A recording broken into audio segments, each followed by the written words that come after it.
అది ఆ బీర్ని వీళ్ళు చేయటం వల్ల అంటే రేటు పెంచేశారు, 250, 300 రూపాయల రేట్లు పెంచేయటం వల్ల ఆ బీర్ తాగలేక గంజాయి మీద పడిపోయారు అధ్యక్ష యువత అంతా. మొత్తం ఆ గంజాయి మీదకి వెళ్ళిపోవడం వల్ల టోటల్ యూత్ అంతా వాళ్ళ ఆరోగ్యాలు పోయినాయి, కుటుంబాలు పోతున్నాయి, మొత్తం దారుణాలు పెరిగిపోతున్నాయి, క్రైమ్ పెరిగిపోయింది. ఇవన్నీ కూడా మరి ఈ బీర్ వల్ల జరుగుతుంది అధ్యక్ష. అట్లాగే మొన్న గౌరవ ముఖ్యమంత్రి గారు చెప్పినటువంటి విషయంలో చాలా డీటెయిల్గా వారు చెప్పడం జరిగింది అధ్యక్ష. బ్రెవరీని కానీ డిస్టిలరీని కానీ వాడు కబ్జా చేసేసారు అధ్యక్ష. ఆ డిస్టిలరీలో వాటన్నిటి కూడా కబ్జా చేసేసి వాళ్ళకి కావాల్సినటువంటి కొత్త బ్రాండ్ సృష్టించి అవన్నీ కూడా కెమికల్ అనాలిసిస్ ఇవన్నీ కూడా చేయాల్సినటువంటి పరిస్థితి ఉంది. అవన్నీ కూడా వాళ్ళ చేతుల్లోకి లాగేసుకుని ఆ వ్యవస్థనంతా వాళ్ళ చేతుల్లోకి లాగేసుకుని వాళ్ళు చెప్పినటువంటి బ్రాండ్లే షాపులు అమ్మాలి, గవర్నమెంట్ అవుట్లెట్స్. ముఖ్యమంత్రి గారు ఏం చెప్పారు, నేను రాబోయే కాలంలో సంపూర్ణ మద్యపాన నిషేధం అన్నారు అధ్యక్ష ఎన్నికల ప్రచారంలో ఊరు వెళ్ళినప్పుడు.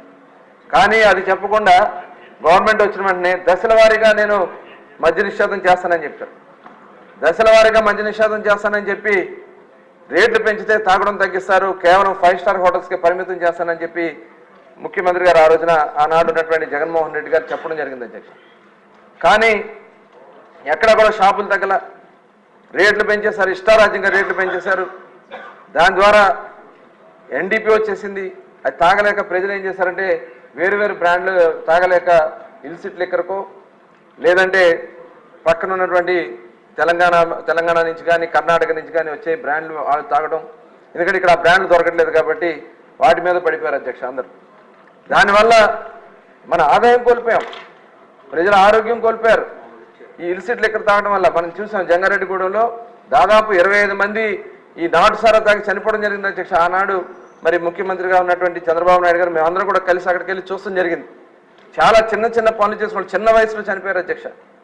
అవన్నీ కూడా ఇవాళ గత ప్రభుత్వంలో జగన్మోహన్ రెడ్డి గారు తన స్వార్థం కోసం, ఎందుకంటే డిపార్ట్మెంట్ని కూడా చిన్నాభిన్నం చేశారు అధ్యక్ష.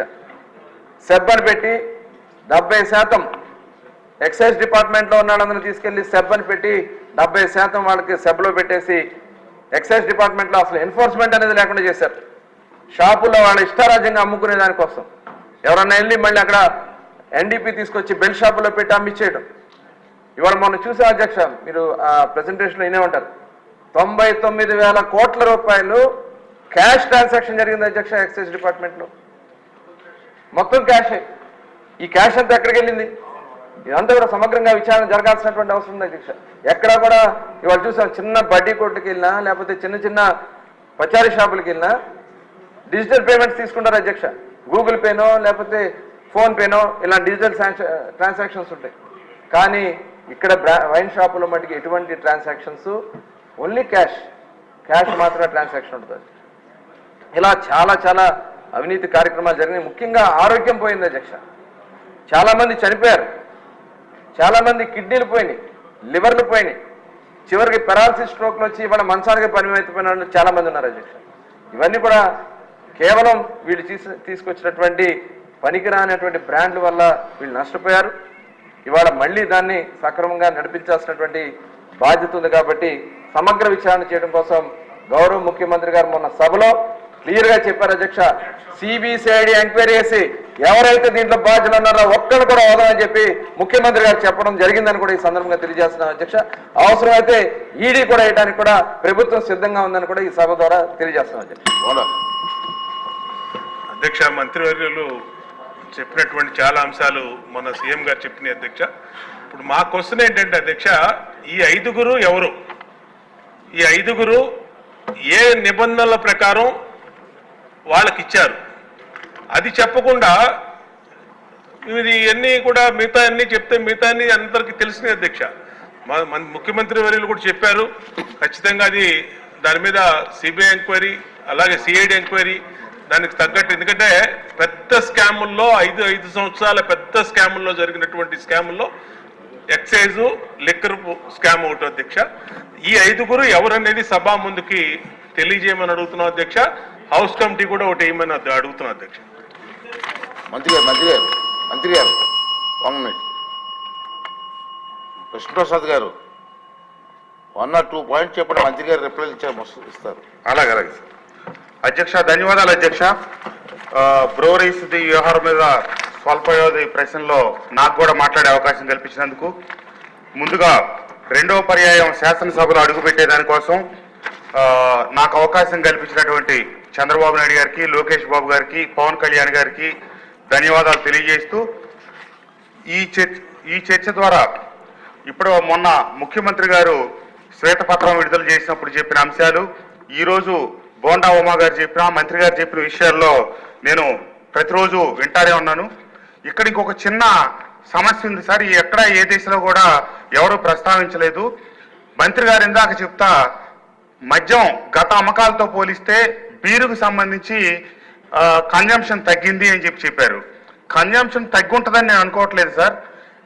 ఈ రవాణా చేస్తున్నటువంటి ఈ బ్రూవరీస్ నుంచి, డిస్టిలరీస్ నుంచి ఏమైతే వ్యవస్థ ఉందో ఆ వ్యవస్థ వాళ్ళ చేతిలో పెట్టుకున్నారు. నేరుగా డిస్టిలరీస్ నుంచి, బ్రూవరీస్ నుంచి షాపులకే తరలించారు, షాపుల్లో నేరుగా అమ్మారు.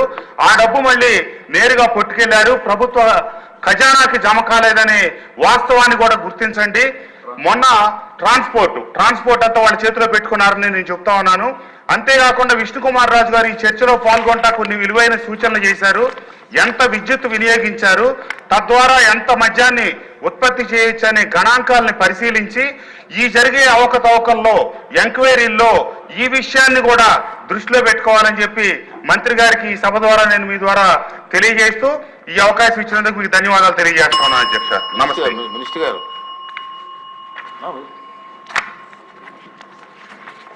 అధ్యక్ష, మరి పెద్దలు బోండా ఉమామహేశ్వరరావు కానీ, అదేవిధంగా కృష్ణప్రసాద్ గారు కానీ చెప్పినట్లుగా ముందు ఏదైతే బ్రేవరేజ్ ఉన్నాయో బ్రేవరేజెస్కి మనం ఇవన్నీ కూడా LOI 2019లోనే ఇవ్వడం జరిగింది అధ్యక్ష. ఎందుకంటే రాష్ట్ర విభజన జరిగిన తర్వాత అప్పుడు ఈ మైక్రో బ్రేవరీస్ అన్నీ కూడా మరి తెలంగాణలో ఉండేవి. దాన్ని మరి ఇక్కడ LOIలు తీసుకుని దాన్ని బట్టి తర్వాత ఇవ్వడం కూడా జరిగింది. మీకు కావాలంటే ఆ డీటెయిల్డ్గా ఎవరెవరికి ఇచ్చామనేది నేను ఇస్తాం కూడా జరుగుతుంది అధ్యక్ష. అలాగే ఈ ప్రొడక్షన్ విషయంలో నేను చెప్తున్నాను అధ్యక్ష, ముందు నుంచి కూడా చెప్తా ఉన్నాం, ఇదంతా కూడా బెల్ట్ షాపుల ద్వారా కానీ, వాళ్ళ గవర్నమెంట్ షాపుల్లో పెట్టుకున్నటువంటి ద్వారా కానీ వాళ్ళు అక్కడ సేల్ చేసుకుని అది క్యాష్ చేసుకుని, అందుకని ఆ క్యాష్ రూపేనా ఆ డబ్బులు మొత్తం కూడా వాళ్ళు డైవర్ట్ చేసుకున్నారు అధ్యక్ష. వాళ్ళ సొంత అకౌంట్లో డైవర్ట్ చేసుకున్నారు. ప్రభుత్వానికి రావాల్సినటువంటి ఆదాయం పోయింది. ప్రభుత్వానికి రావాల్సినటువంటి ఆదాయం పోయి వాళ్ళ వ్యక్తిగత ఆదాయాల కోసం ఇవాళ భ్రష్టు పట్టించారు అధ్యక్ష వ్యవస్థ అంతా కూడా. మొన్న క్లియర్గా గౌరవ ముఖ్యమంత్రి గారు కూడా క్లియర్గా చెప్పడం జరిగింది. ఆ డబ్బులు ఏ రకంగా జరిగినాయి, ఎంత జరిగినాయి అనేది చెప్పడం జరిగింది. ఇవాళ తెలంగాణలో చూస్తే 5 సంవత్సరాల్లో 42,000 కోట్ల రూపాయలు వాళ్ళు మనకంటే కూడా ఎక్కువ ఆదాయం ఆ ప్రభుత్వానికి వచ్చింది అధ్యక్ష.